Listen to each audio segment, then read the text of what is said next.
세상을 살아가면서 중요한 게 기준이죠, 기준. 어디에 속할 것인가를 나누는 기준이 있습니다. 저도 어렸을 때 많이 놀았죠. 주로 땅바닥, 맨바닥에서 아이들이 많이 놉니다. 선을 그려요. 그 선은 그 놀이의 가장 중요한 기준이 됩니다. 밟으면 안 되고요. 밖에 나가면 죽은 거고요. 그 기준에 따라서 움직이죠. 중간은 없다라는 것입니다. 그런데 세상을 살아가다 보면 간혹 중간지대에 있는 사람들이 있습니다. 중립국도 있고요. 여러 가지 중립적인 입장을 취할 수도 있고, 나는 아니야, 이곳에 속한 것도 아니고 저곳에 속한 것도 아니고 나는 중립이야. 제가 군생활 할 때 그 주님님 계셨거든요. 그분 예수님 참 잘 믿는 분이었는데 본인은 참 편하다고 고백하더라고요. 장교도 아니고요, 또 부사관도 아니면서 나는 참 편하다. 그런데 사실 뭐 중립적인 입장을 취할 때가 편할 때도 많이 있습니다. 그런데 우리가 분명히 기억해야 할 것은 뭐냐면, 신앙에 있어서만큼 영적인 중립지대는 없다라는 것입니다. 제 말이 아니고요, 예수님의 말씀입니다. 오늘 말씀 23절에 보면, 나와 함께하지 아니하는 자는 나를 반대하는 자요, 나와 함께 모으지 아니하는 자는 해치는 자니라. 예수님과 함께하는 사람이 예수님 편에 선 사람이고요, 예수님을 따르는 사람이고요, 예수님께 속한 사람입니다. 그냥 따르지 않고 가만히 있는 사람은 뭔가? 그 사람은 예수님 반대편에 있는 사람이고요, 예수님 말씀하신 것처럼 예수님과 함께 모으지 않는 사람이면서 동시에 해치는 자입니다. 예수님을 대적하는 사람이라는 것이죠. 중간지대는 없다라는 것입니다. 선 위에 있을 수 없다는 거예요. 세상에는 두 왕국이 있습니다. 하나님의 왕국이 있고요, 또 사단의 나라가 있습니다. 반드시 속해야 하는 분명한 진영이 있다는 것이죠. 우리는 당연히 주님께 속해 있어야 하고요, 또 주님께 속해 있는 자들입니다. 주님께 속하지 않은 자는 누구인가? 오늘 그 특징이 나오는데, 의심이 많은 사람, 또 예수님을 향해서 무차별적인 의혹을 제기하는 사람, 불신앙이죠. 예수님은 이렇게 사람들이 가지고 있는 그 마음에 대해서 분명한 경계를 정하십니다. 오늘 본문에도 예수님께서 말 못하게 하는 귀신을 내어 쫓은 일을 목격하면서 참 안타깝죠. 예수님이 그렇게 놀라운 일을 행하셨는데 이제는 그 은혜에 익숙한 사람들이 예수님을 향해서 뭔가 이상하다, 저가 귀신의 왕 바알세불의 힘입어서 이런 일들을 하는 것이 아닌가, 이렇게 얘기를 합니다. 귀신의 왕 바알세불의 힘입어서 귀신을 쫓아낸다라고 말했죠. 그리고 자꾸만 표적을 구합니다. 그렇게 많은 주님께서 기적을 보여주셨는데도 불구하고 더 보여달라. 그러나 이미 이렇게 말하는 사람들은 그 마음에 불신앙이 자리 잡고 있어서요, 또 다른 표적을 보여준다 해도 의미가 없습니다. 귀신이 쫓겨나는 것을 보고도 그것을 인정하지 않고 그것을 눈앞에서 보면서도 안 믿기로 작정한 사람들에게는 어떠한 표적을 보인다 한들 믿지 않는다는 거죠. 예수님께서는 귀신의 힘을 빌려서 귀신을 쫓아낸다는 그들 논리의 맹점을 짚어주십니다. 오늘 말씀 17절, 18절인데요. 예수께서 그들의 생각을 아시고 이르시되, 스스로 분쟁하는 나라마다 황폐하여지며 스스로 분쟁하는 집은 무너지느니라.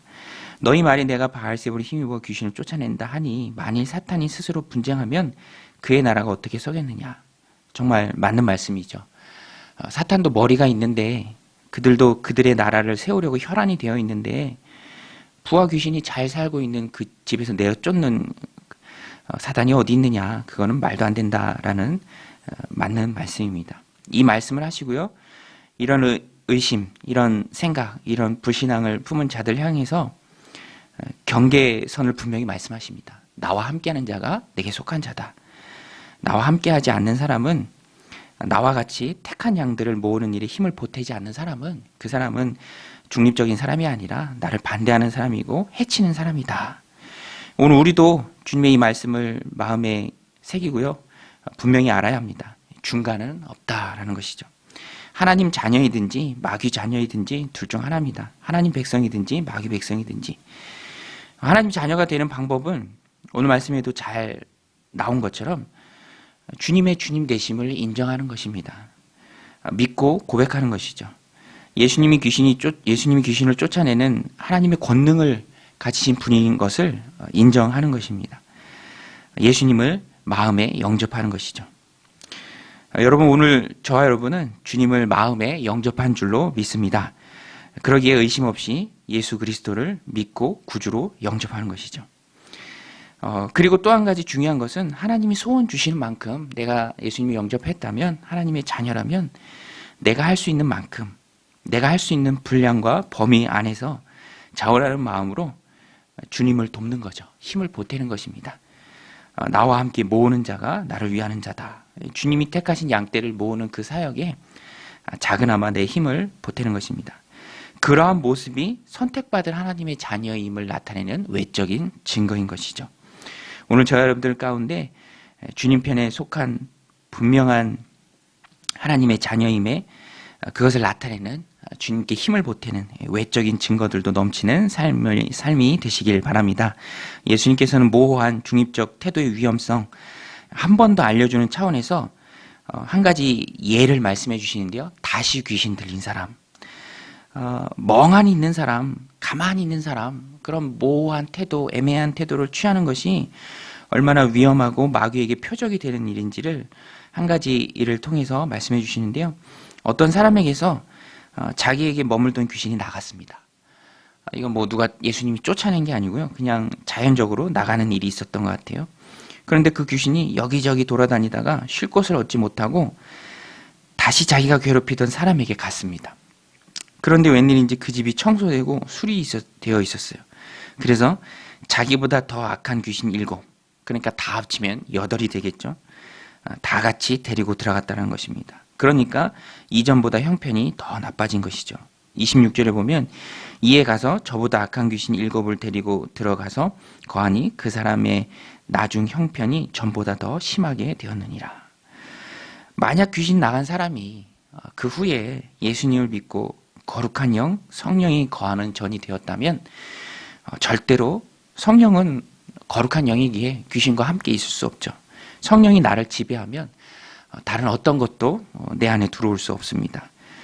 귀신이 들렸다는 것은 그 안에 성령님이 없다라는 것입니다. 예수님을 믿지 않는다라는 것이죠. 가만히 있으니까 들어오는 것입니다. 마음을 정하면 누구도 쓰러뜨릴 수 없다라는 것이죠. 오늘 우리는 예수님을 영접한 하나님의 자녀들이기에 귀신이 들어올 수 없고요. 귀신 들릴 수도 없습니다. 세상 마귀가 넘보지 못합니다. 얼씬도 못하는 것이 우리의 분명한 영적 신분이죠. 그러나 분명한 것은 그럼에도 불구하고 마귀가 옆에서 부채질합니다. 자꾸만 건드리려고 하죠. 나를 어찌할 수는 없지만 유혹의 길로 이끌 수는 있다는 것입니다. 시험하죠. 그래서 우리는 주님께로 확정된 마음을 가지고 나아가야 합니다. 여러분, 우리가 주님께 확정된 마음을 가지시길 바랍니다. 우리가 주님께 확정된 마음을 가지고 나아가면 마귀의 유혹이 더 이상 유혹이 되지 않는 것이죠. 주님 편에 속한 자이기에 주님이 택한 양떼를 모으는 그 일에 힘을 보태기도 바쁘죠. 유혹거리가 되지 않는다라는 것입니다. 더욱 힘있게 예수님 닮고 자라갈 수 있다는 것이죠. 우리가 명심해야 할 것은 영생의 형태를 나누는 것도 주님을 선택하는 것이고요. 또 영적으로 자라는 것도 예수님 닮아가는 것도 주님을 선택하는 것입니다. 날마다 주님을 돕기로 선택하는 것이죠. 오늘 우리가 주님을 향해서 확정된 마음을 가지고 나아가시길 바랍니다. 그래서 어떠한 것도 주님이 향하는 나의 마음 가운데, 삶 가운데 유혹이 되지 못하고 내가 주님을 선택함으로 더욱 날마다 힘있게 주님을 닮아가는, 또 주님을 돕는 그 도움이 내가 주님 편에 속한 자라는 그런 외적인 증거들이 되는데요. 그런 증거들이 내 삶 가운데 넘쳐나는 저 여러분들이 다 되시기를 주님의 이름으로 간절히 축원드립니다. 우리 같이 말씀 붙들고 기도할 때 하나님, 주님께로 확정된 마음을 우리에게 허락하여 주옵소서. 세상 등지고 주님 뜻대로 살아가기로 결단하길 원합니다. 주님 큰 믿음 더하여 주옵소서. 주님 편에 속한 자들임을 나타내는 주님께 힘을 보태는, 함께 주님과 양떼를 모으는 그 일에 헌신하면서 우리들 삶 가운데 외적인 증거가 넘쳐나게 하여 주옵소서. 그러면서 우리의 신앙도 성장하고 또 많은 이들에게 우리 주님의 주되심을 선포하는 우리 삶이 되게 하여 주옵소서. 함께 기도하겠습니다.